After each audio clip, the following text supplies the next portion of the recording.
Apa wis ora kelingan sumpah janji ngomong marang aku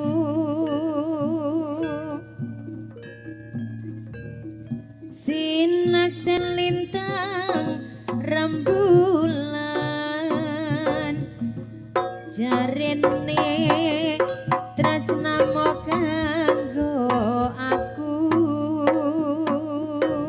mong kanggo aku wis nganti telung ketiga nanging sliramu ora kirim warta ora kirim werta barang saiki wis teko jebule piye kowe malah gandeng wadon liya jan ora nyono ora ngira kok ya ya ora nyono ora ngira monggo Pak Agung mlebet Pak Agung taline asmara iya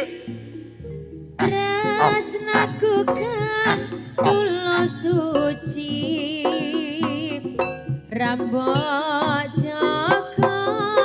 malah bablenjani walah kebatet kaya ya lo lo lo lo lo lo nasibku kudu pisahan karo sliramu nadyan apa jroning ati nanging aku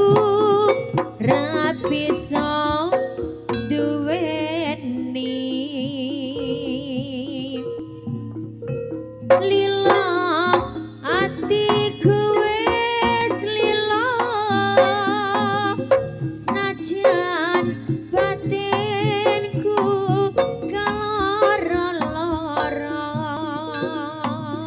keloro-loro